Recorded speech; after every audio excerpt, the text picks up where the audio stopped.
Very pleased today that we have Melanie Billings-Young back. Melanie was a member of the Charter Commission, and she gave her first talk at Westminster talking about the work and educational program on the work of the Charter Commission. After the vote, she's been talking about, well, actually, if I have this right, you retired from PSU as a professor, and then just became even more active. She worked on the zoo board, and we heard a presentation about an update with events going on at the zoo from Melanie. And she's also been talking about the implementation of the Charter Commission through the auspices of the League of Women Voters. So the program today is to talk about how ranked choice voting works. Oh, we also have Pamela Clark from the League of Women Voters, the membership. Okay, so I'm just going to turn it over to Melanie, and let's welcome her to Westminster. How close to the mic do I have to get to? Okay. 10 or 15. Okay, so it's great to come back here. I'm sorry for those of you who are absolutely sick of hearing from me by now, but I am delighted to be here. Excuse me. So obviously the topic today is ranked choice voting.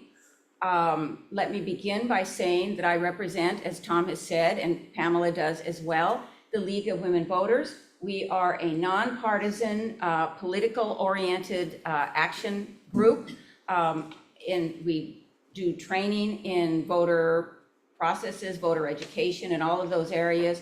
We're all volunteers, but as I said, we are nonpartisan. What I am here today to do is to, number one, help you understand the ranked choice voting system. I know it's new and it's intimidated a lot of people. It's intimidated you a lot because you read the Oregonian. And the Oregonian has gone out of its way to say how difficult this is. I'm going to show you that it's not. And my second goal is to really make you feel confident when you are casting your ballot this November. And most important, I want to help you to get the most out of your vote. Because one great thing about ranked choice voting is it gives you more voice, more choice. And I will show you how that works. So, is there any way that we could move that little screen so that it's not right in the way of the, yeah, thank you. So let me start a little bit saying who you will be voting for, because that has changed. And when you vote, I think you need to think about that. It's really interesting. I've been watching the candidates, and a lot of them don't seem to quite understand that this is a change. Because until now, what we had was this 5-person city council elected at large. The whole city would elect them. 1 mayor and 4 people called commissioners. They all were more or less equal, with the exception that the mayor could assign bureaus to those 5 people. As I said, to those other 4 people. As I said, they're all elected citywide, and at the moment that they are elected or put into office, they start running bureaus. So, hi, I'm Melanie, I run for city council. Melanie, you're in charge of the fire department, and maybe also 4 other departments. This is an anachronistic system. It was developed 110 years ago. It is now gone completely. Everyone, as I said, was elected in a single member plurality voting winner-take-all system. You probably know it as voting. The shortcut term. What it was that you would have a primary election. In that primary election, if anyone achieved 50% plus 1, they were elected. If they did not achieve that level, the top 2 people would go into the general election in November. All of that is gone. So what do we have coming forth? The mayor is no longer a member of city council. The mayor is something much closer to a chief executive officer, a governor, or a president. As I said, the mayor does not sit on the city council. The mayor does not make the laws. The mayor carries out the laws. And this will be done through the mayor's hiring of a chief administrator who is like a city manager, city administrator. The difference between a city manager and a city administrator is simply that this manager would report to the mayor. The city manager and the mayor would be in charge of running all the bureaus, but not making the laws. The laws will be made by the city council. The reason I say the candidates aren't quite picking this up is I've noticed that a lot of the mayoral candidates talk about what legislation they'll pass. But their job is to run the city. Not, of course, they would have influence, but it will be the city council that will pass legislation and measures. The city council will be made up of 12 people. Let me quickly explain why that is. I know that we have had 4 until now. We've had 4 for 110 years. We had 4 when we were a city of 200,000 people. We're now a city of 650,000 people. So the number obviously had to go up. But this is a little bit different. These are 12 people divided between 4 districts. Just to give you a show, this is where, I think we're in District 2 right now, is that correct, Yes. Tom? Yes. I live in District 4. Some of you may live in other districts. Each district will have 3 representatives. Let me just spend a minute explaining why that is. So, go back here. The reason that we have 3 each is, first of all, the Charter Commission wanted to have 12 representatives because the sweet spot in terms of proper representation is 1 legislator for every 50,000 people. That's what we had 110 years ago. City grew and it never changed.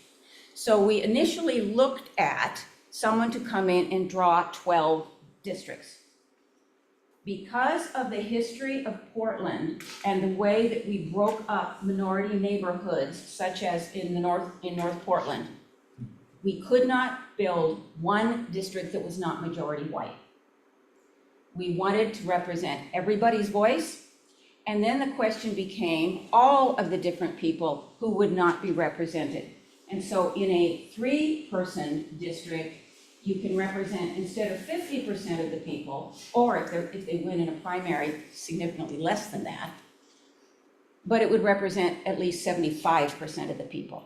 So let me kind of explain how that would work using an example of my own neighborhood. So I live in the Southwest Hills. Southwest Hills is about 60% of the population live up in the hills in single-family homes. About 40%, including myself, we live down near Portland State University and downtown. We tend to live in apartments and condos. Their concerns are remarkably different from our concerns. They're concerned with zoning. They want only single-family zoning. They want sidewalks.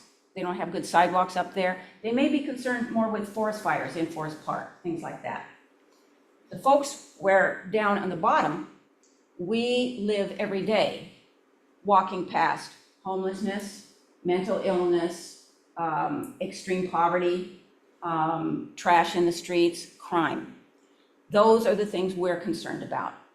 We don't care about, we're actually for multifamily housing. If we had 1 representative, 60%, they win. We don't get a voice. But with 3, they'll probably elect 2 with 60%, but at least we get someone. We get someone who can represent our interests and our needs. Now, this is the same whether your concerns are renter concerns, whether you're more conservative. It's very hard for a more conservative person to get elected in a district in Portland.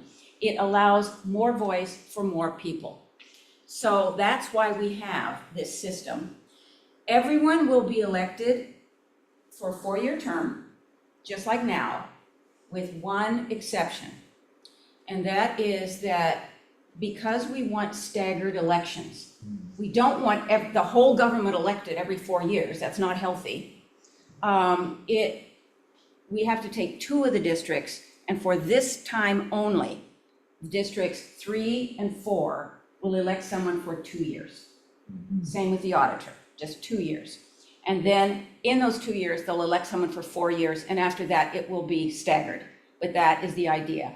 And much thought has gone into this. And that is why districts 1 and 2 will start with 4-year terms, because districts 1 and 2 have the historic lowest voter turnout. They are more likely to turn out in a presidential year. And so those ones were chosen to be the ones that would be elected on a presidential year, because our goal all along has been to get as much of the voice of all Portlanders as we can. Some of you heard me speak when I was on the Charter Commission. And one thing that I said to you at that time was that when I joined the commission, my primary concern was this commission form of government, which everyone agreed was pretty crazy. But as I went out and talked to people in these far out neighborhoods, I heard again and again, my voice, no one cares. Why should I vote? My voice is not represented. I am not, no one cares about us. And by putting together this system, all districts of our city now have an equal voice in the legislature. So why ranked choice voting? Well, I said at the beginning that my goal is to make your vote count as much as possible. How many of you don't need to raise your hands, just think about it. How many of you in an election did not vote for the person you really wanted because in the end you decided that person was not electable, or you feared that that person was not electable? We've heard it so many times regarding women candidates. Well, is it really safe to vote for, and I'm not telling you someone I actually voted for because I didn't, but is it safe to vote for, say, Elizabeth Warren? Is that safe? Could she be elected? After Hillary Clinton, could a woman be elected? Could a person of color be elected? And so we will make our choices to vote on a strategy of who we think is most electable rather than who we really want. In ranked choice voting, you vote for who you really want. Because if your candidate is truly not electable, what happens is that candidate will be eliminated from the race and your vote will move then to your next choice. So if I have 3 choices, my first choice might be someone who doesn't do very well, and if that person is knocked out, my vote goes to my next option, and so forth.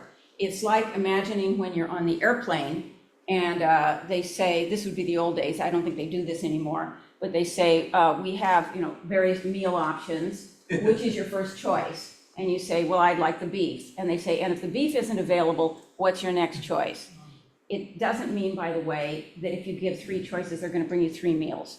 It means that if your first choice is not available, it moves to the second choice. If the second choice isn't available, it moves to the third choice. And that is also to better express your true preference. It also eliminates primaries. The problem with primary elections is that hardly anyone votes in them. The number of people who vote in a primary in an off-presidential year runs at about 35%. The number who run in a presidential year can get as high as mid-40s, but you're getting a very small percentage of the population who is voting. And so to give an example of something that happened 2 years ago, one candidate, I don't want to name that candidate, but one candidate won straight out in the primary. But that candidate won with 51% in an election that had a 36% voter turnout, or 53% in an election that had 36 voter turnout. In other words, 20% of the city voters voted for that person. So one of the goals of ranked choice voting is that it all takes place in the November general election, where you're getting a turnout of 75 to 80%. More voice is being heard. And then to reduce political polarization. One thing that happens in ranked choice voting is that the candidates want to be your second or third choice. So they become less adversarial with one another. They try to create, if you like me, who else would you like? Now, unfortunately, in this election, it also has encouraged them to start making donations to one another. That's another story. They'll have to learn that you're not allowed to do that. But where we have seen that you run a very adversarial race, that candidate in ranked choice voting will lose because the candidate will not get second rankings or third rankings. Yes, ma'am, sir, I can't see. After election day, does the public get an accounting of how the ranking went? You will hear all of that in just a moment. Oh, sorry. Good question. So, and the objectives of multi-member districts with ranked choice voting, I've already told you. So let's get right down to how ranked choice voting works. So you all have ballots here.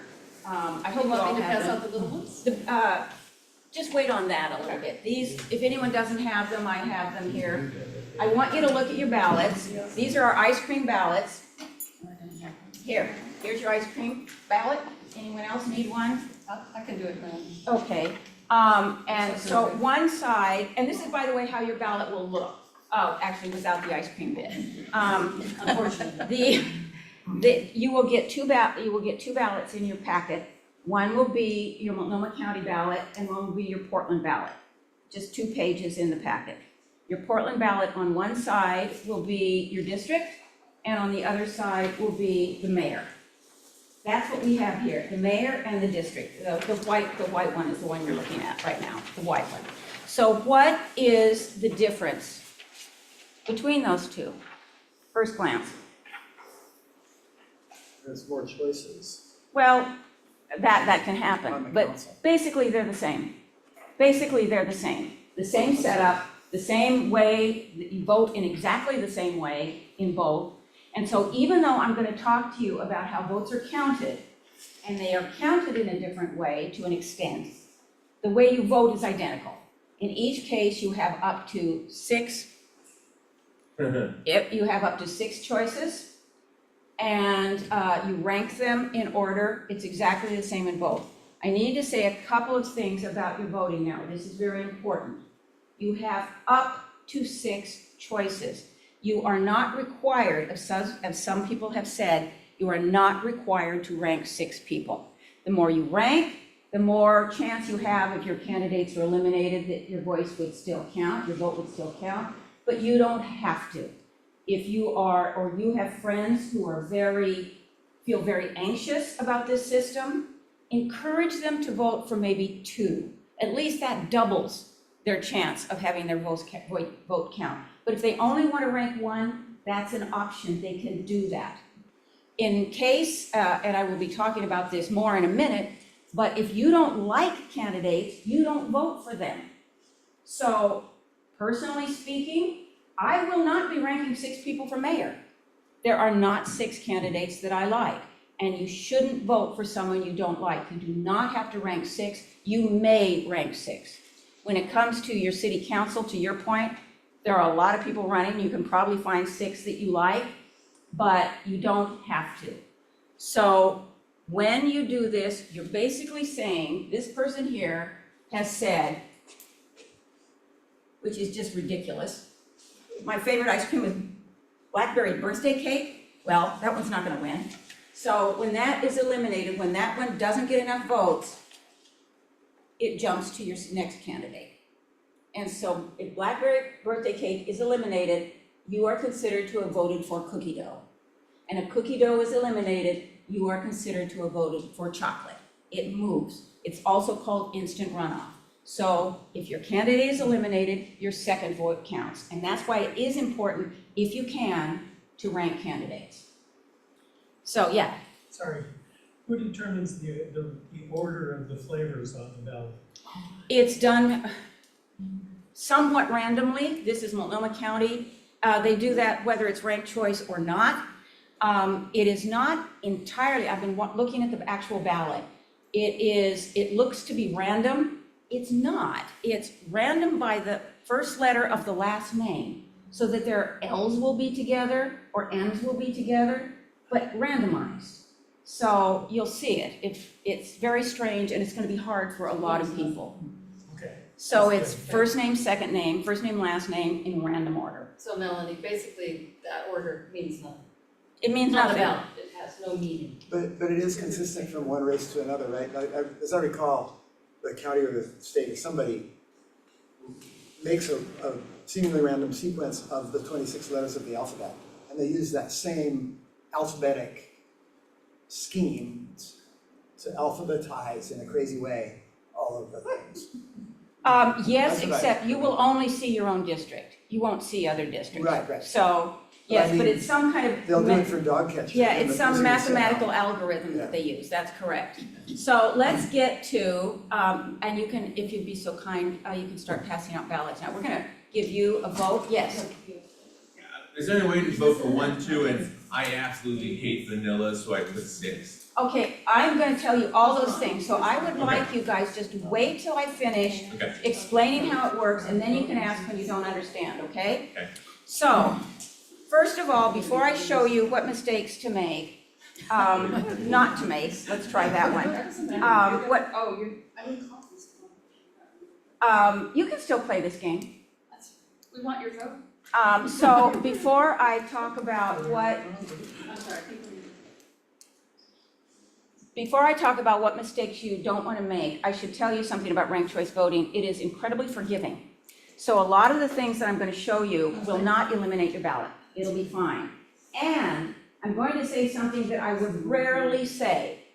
Multnomah County has done a stupendous job in preparing for this. So much so that if you make a mistake on your ballot, if you rank someone you didn't want to rank, and if you cross it out and you write error and put in the one you want, it will be thrown out by the computer and they will hand count your ballot.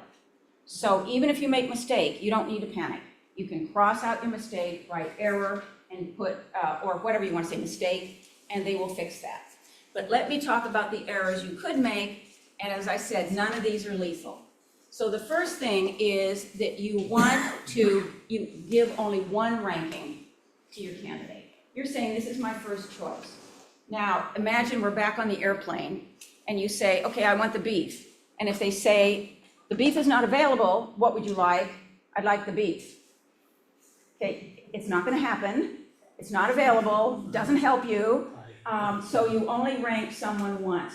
Interestingly enough, this was a mistake that Sarah Palin made when she ran for governor with the first ranked choice in Alaska. And she told her candidates, don't rank anyone else, just rank me all the way across. Number one, it does not help you at all. The computer will only recognize a single ranking.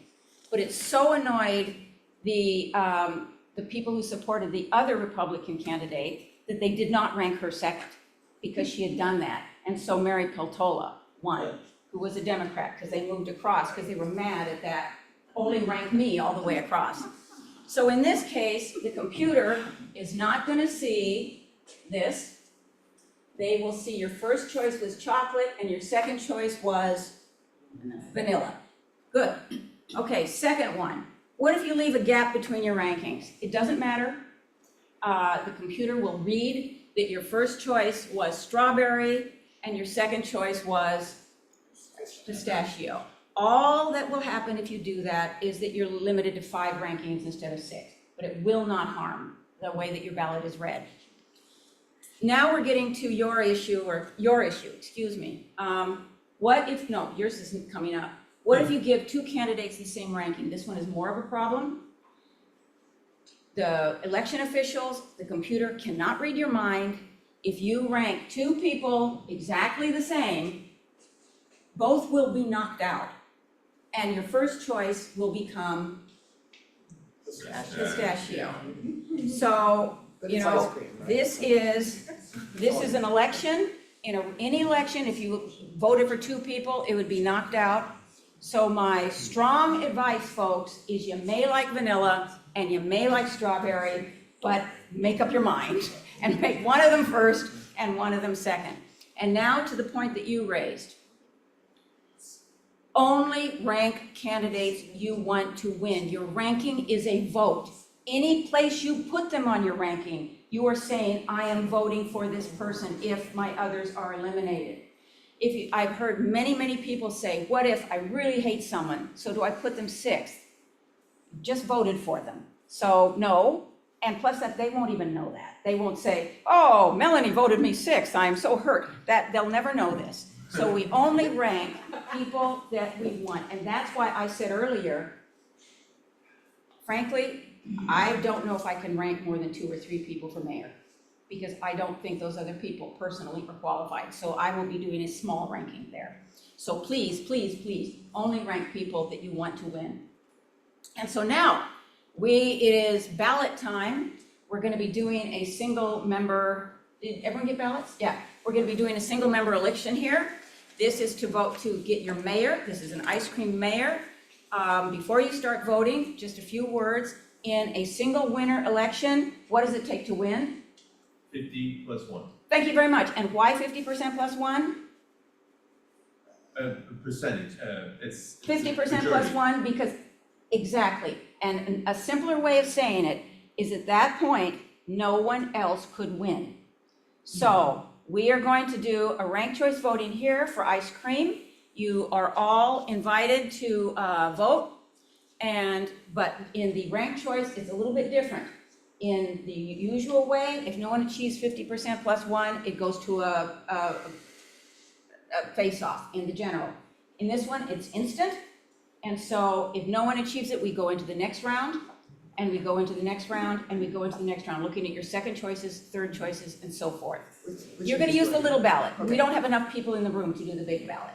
So go ahead and vote. I'm gonna put some things up on the wall, and then we will count your ballots. This says up to 4. Yeah, they can rank up to 4. Okay, when you're done, just raise your hand, I'll come get your ballot. And Got people who are. I never remember the order. Can you remind me the order? Chocolate, strawberry, vanilla, mint, mango. Thank you. You saw how I voted. Oh, there is no way that I'm being fair in this. This is not, I'm looking at everyone. Strawberry, now you've gotten me confused. What comes after strawberry? Vanilla? Vanilla, And then mint, right? chocolate chip, Okay. mango sorbet. Mint, Just put your hand over here. CC, and mango sorbet. Okay.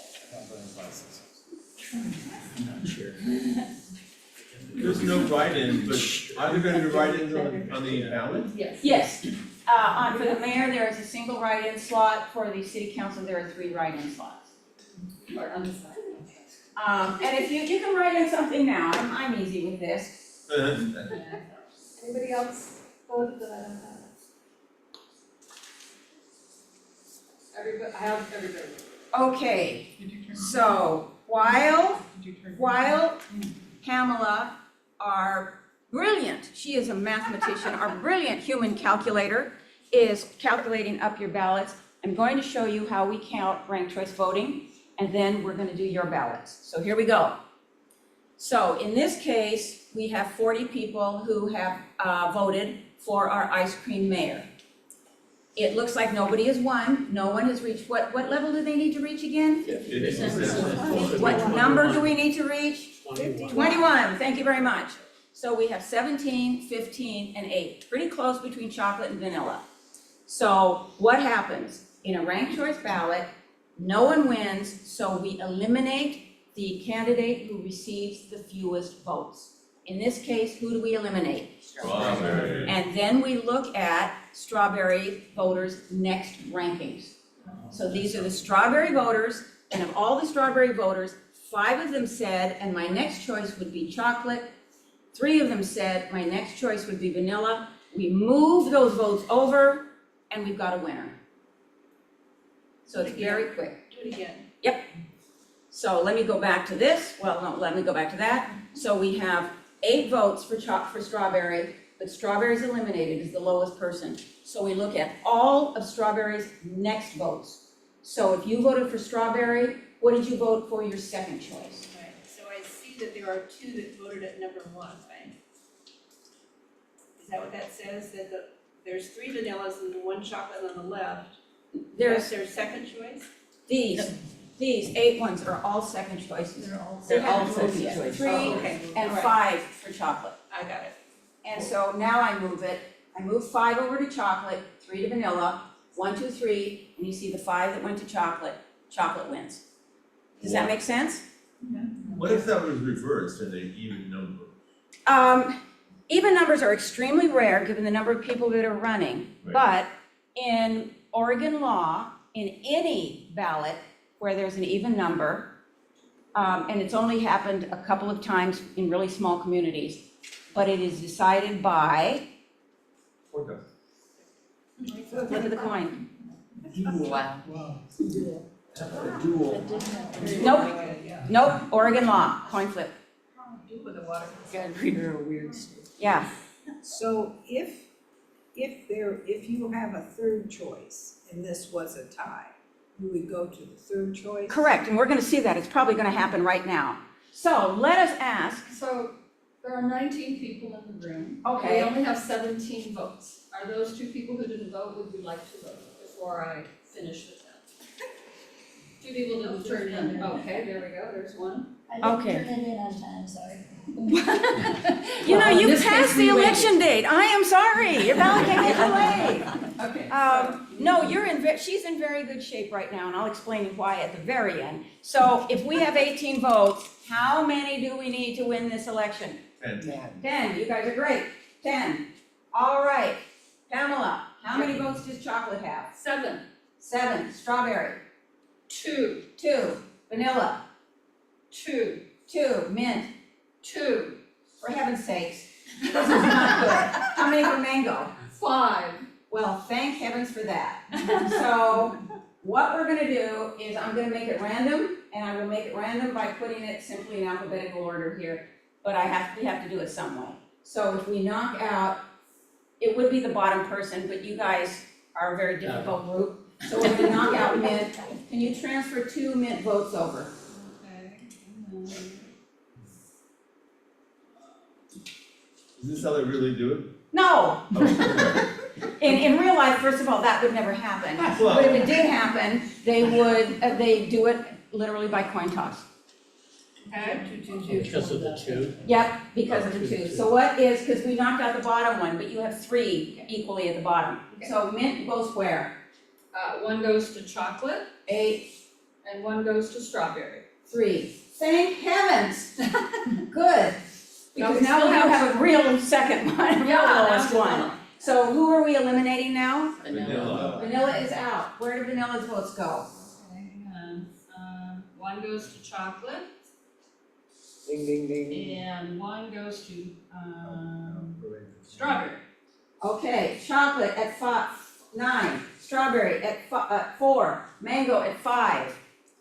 Strawberry. Who goes out? Strawberry. Strawberry's out.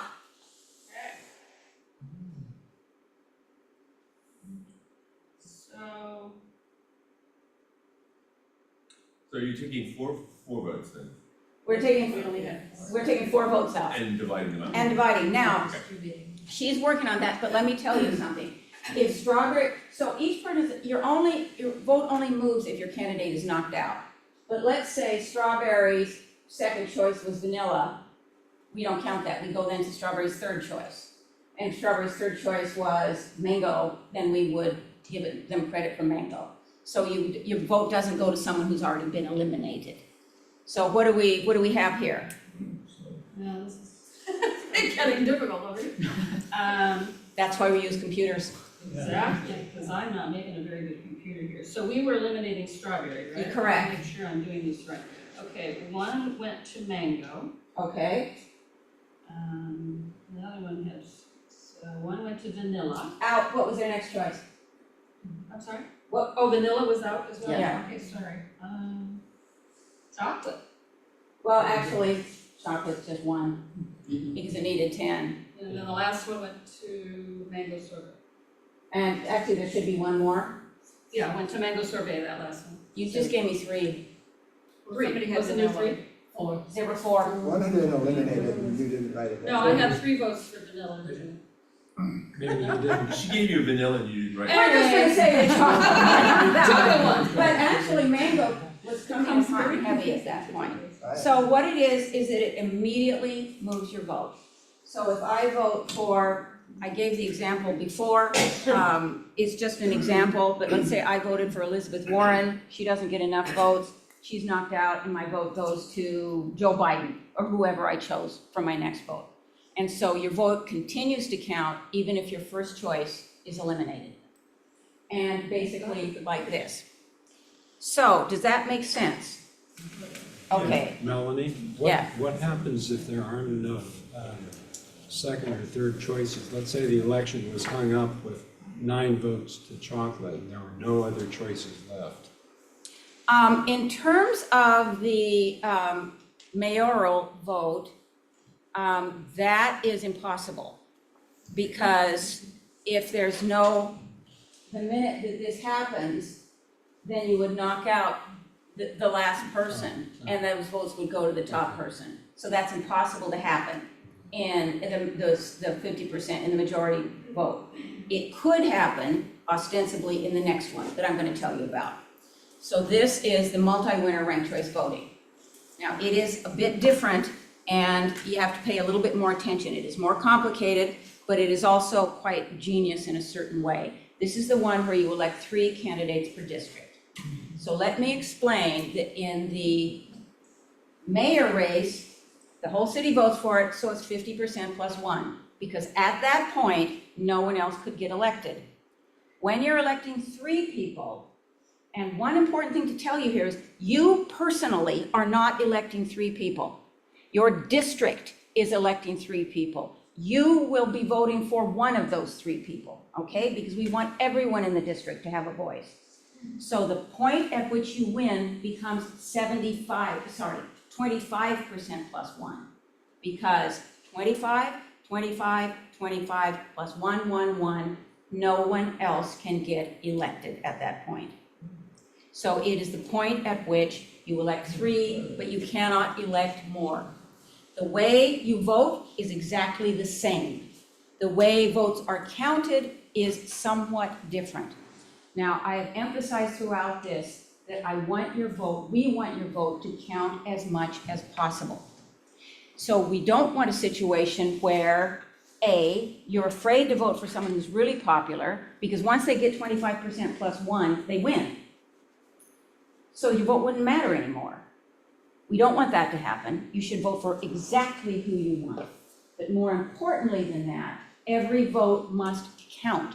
The minute, this goes back to your point, the minute that person hits 25% plus 1, bam, they are a winner. You don't keep adding votes onto them. Those extra votes will go to the people's next choice. Okay. And how is that done? It's not like the last votes that come in. No, here's how it's done. So in this case, we have 36 voters and we have 5 options. This is a 3-winner race. 36 divided by 4 is what? 9. Great. How many does it take to win? Great. All right. In this case, Chocolate got 20. Chocolate got 20 votes, needed 10, so there are 10 extra votes. Now, we don't want to say those votes don't count. They need to count towards someone. They are no longer needed for Chocolate. So how do we choose who gets transferred over? Well, first of all, we see 10 votes need to be transferred, and we see that it is 50% too many. So 50%, half of all Chocolate's votes are going to be transferred. How is it done? So here's Chocolate's 20 votes. We look at all of the voters for Chocolate and all of their next choices. In this case, we find out that 8 of them went to vanilla, 6 of them went to strawberry, 4 of them went to pistachio, and 2 went to mango. We need to transfer 10, not 20, so we take half that, and we transfer 4 votes to vanilla, 4 will stay with Chocolate, 3 votes to strawberry, 3 will stay with Chocolate, 2 to pistachio, and 1 to mango. So that your vote now has counted, half your vote has counted for your first choice, but because that person is so popular, half of your vote is counting now for your second choice. Yes? Swell, they're all even numbers.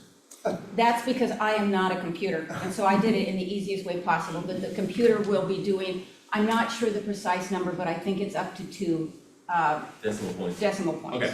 But there's no way I'm doing that. No, that's fine. I just kept thinking, you give Yeah, somebody yes. 1.5.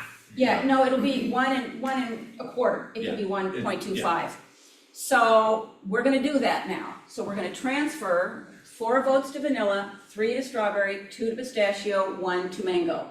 Here we go, and we now see after transferring those 4 to vanilla, vanilla also wins a seat. We have 1 more seat and we don't have a winner. What do we do at this point?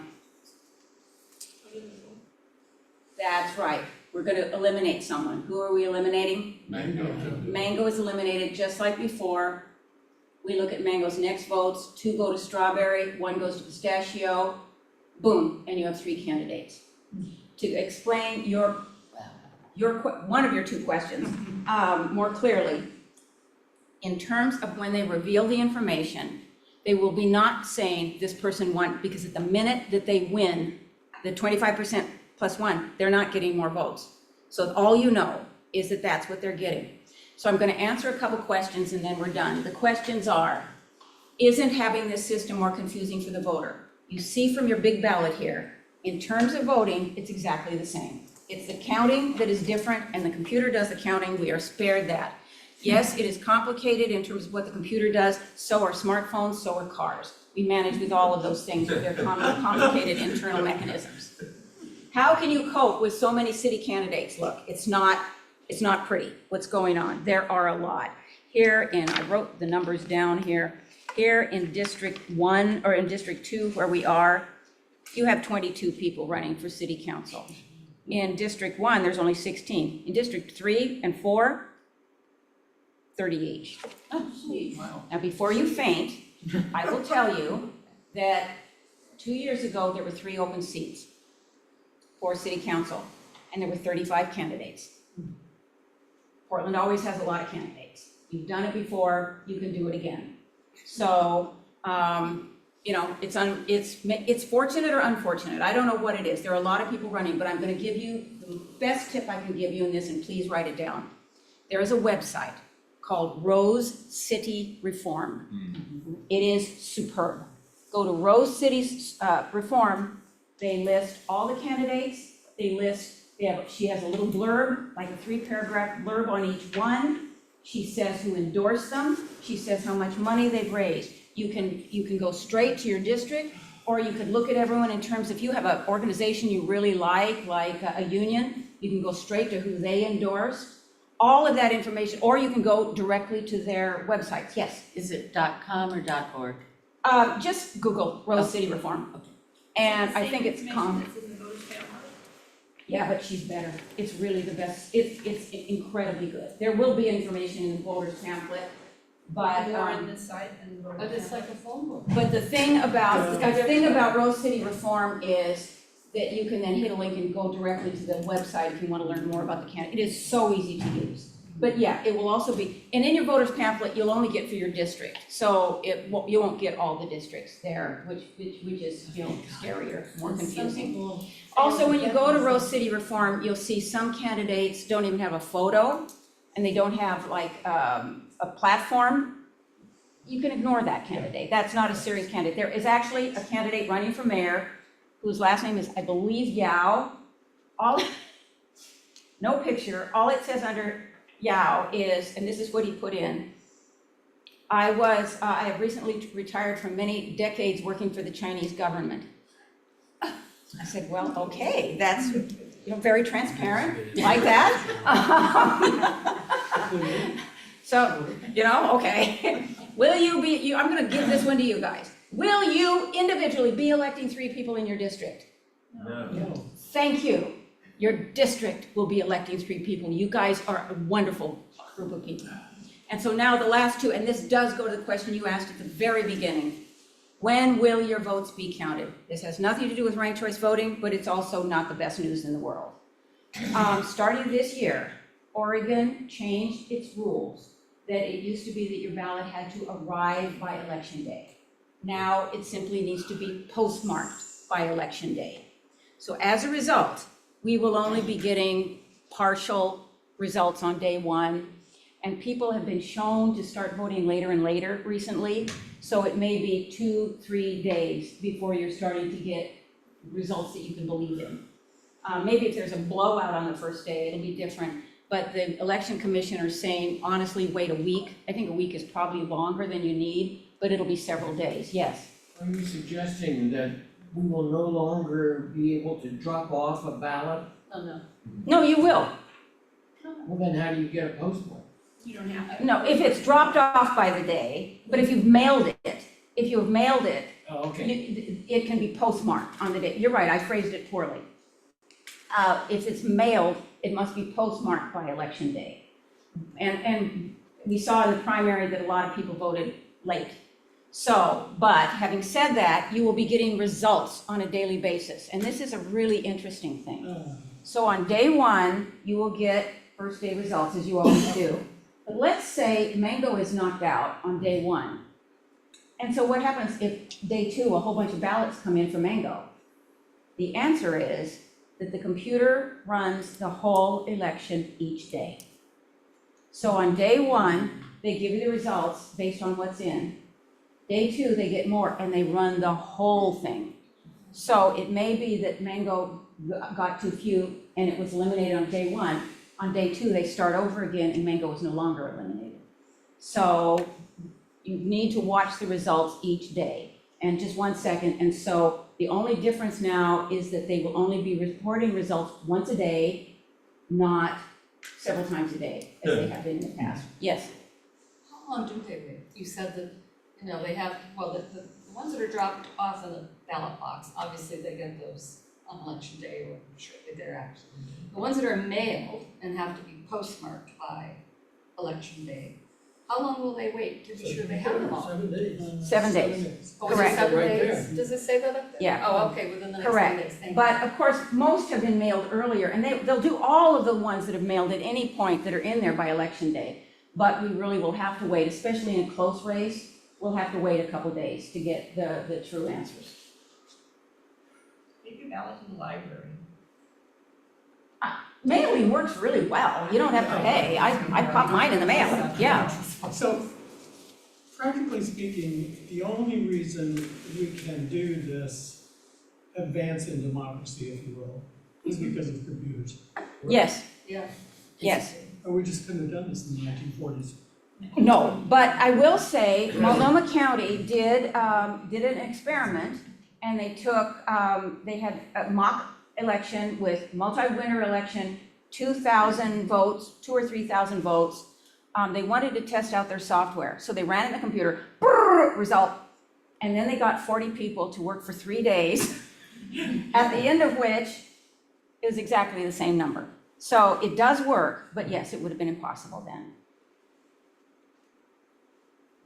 In the same way, it would have been impossible to drive across the United States in 6 days. Exactly, well, Yeah. sure. Yes. How many states are doing this? In terms of ranked choice voting, 50, well, not states, so 50 jurisdictions, 45 cities, 3 counties, including Benton County, Oregon, and cities would be including Corvallis, Oregon, and 2 counties.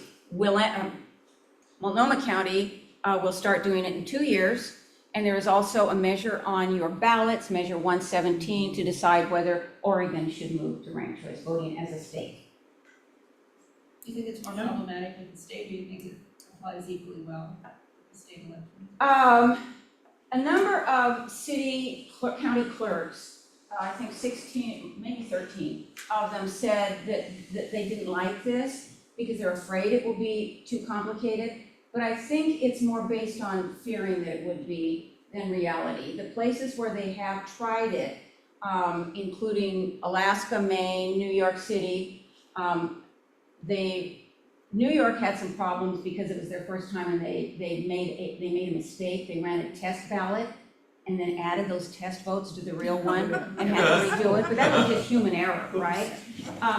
Clackamas County here did a complete screw up too, without it being ranked choice voting. But in terms of voter happiness, 95% of voters of all minority, age and whatever groups said that it was easy. 85% in Minneapolis and Alaska said so. And those of all the places that have been using them seem to be very happy with them, with the exception of Alaska, but that is more an issue of the people who were angry about who did not win that election. Yes? It seems to me I read someplace that there are also sections of Australia that do. Oh yeah, Australia's been doing it for ages. Australia, Scotland, a lot of places, yeah. So the information is coming from the Oregonian and others saying, don't vote for that ranked choice voting issue. They're concerned that they want to see it happen here first? Or what's No, Oregonian? Yeah, I was actually in on that interview. It was very strange to me. Their concern was that they wanted it combined with non-partisan primaries. But I mean, the thing is that the Oregon legislature didn't propose non-partisan primaries. This is what they proposed. So my response to that was, why not take a first step? You don't have to do everything at the same time. And the truth is, parties on the whole and lobbyists on the whole are not wild about ranked choice voting, because they lose a fair amount of control. I think we'll be hearing more about the ballot measures from the League of Women Voters. Graham, is it next week? That's right. Yeah, so you'll have a chance to explore those issues in more detail. I'm gonna answer his question. Well, slightly moving back, but Where do you want given me to take the it? 12 candidates that could potentially be elected plus ranked choice voting, I think you have a real challenge on your hands. Number two, though, how many cities the size of Portland, as a general question, have 12 members of the city council on there? It seems like way too many. Oh, it's not. It's not. It runs the gamut, but the cities that are about our size run at that. Seattle is somewhat lower, but they're Lower. probably gonna up their numbers. And in many places, like in Phoenix, it's much bigger. So we're actually in pretty much a sweet spot in terms of the number. It feels like a lot, just in the same way that if you hadn't renovated your house in 110 years, the price of renovating is gonna hit you really hard. And so it's a big jump, but one for every 50,000 people is not a lot. You would hope that they would not strictly vote per their district, but to take into account the entire city and the entire city's needs, in theory. I mean, that's a talk for another day, It is. but personally, I think there's nothing wrong with having people come in with different perspectives. And for example, like I said, I talked a lot to people out on the east side. I was campaigning out there, handing out literature. It was 15 degrees hotter there than it was when I got home, to my home, because I live in the West Hills. And so I think someone coming in and really fighting for the needs of their district, I don't see that as a problem. Because different people feel like they've been left out of the system. So, you know, I think it's a different way of looking at it, but I don't personally see it as a problem.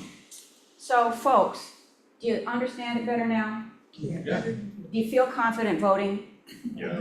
Then, More. then I feel like I have won, so. Excellent But presentation. to the point about the size of the council, I moved up here to Portland from Oakland, California, which has ranked choice voting.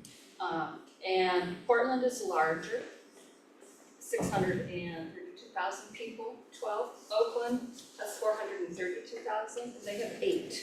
So if you look at those numbers, you'll see that The one for every 50,000. proportionally, it's, a district, a person per whatever number that is population. It's, I just thought you might be interested in that I'm number. from the Pacific. Yeah, but Seattle's is really old, just like Portland's was. They haven't moved it in decades, and will probably be moving it forward too. They've just they're voting for ranked choice voting as well. Yeah. So thank you very much for coming here. I really appreciate it. You saved me. I was gonna run in the marathon, and because I'd already said I was coming here, I gave it up. I'm so grateful to you We guys. believe you. Wow, that's, It's a nice day. There was no possible way I was gonna run this. that's too bad. They had a My son ran. He's representing the family. They had a 10K. Huh? They said they had a 10K. Is that Yeah. a marathon? They Unless did. you have a Yes, ma'am. bachelor's degree, I don't think you understand, anybody's gonna understand it. Oh, I wrote down that. A Well, PhD would help. Have two. You'd be surprised at how many people do. I guess- Yes. I had a question for Tom, will this Look at the, Okay, look at the this lady is computer speaking. one. This lady is speaking. Yeah, this session is recorded. We don't routinely post a one-off, I call it a one-off rather than a series, to the website. But all you have to do is contact Jonathan and you'll get a link. He'll either put it on the website or send you a link to the recording. By the way, I think Pistachio got a raw deal. That's, last thing to say, this is really interesting. If you ask people immediately when they do the polls, exit polls, ranked choice voting goes really high, about 95%. And if you ask them about 6 weeks later, it goes down to about 75% because people who lose are not happy. But that's always the case. That's always the case. We've been debating that for 4 years. Yeah, we've been debating that, that's true. So let's thank Melanie for another really excellent presentation. And stay tuned next week for more from the League of Women Voters, who will give us the pros and cons to some of the ballot measures, including the ranked choice voting ballot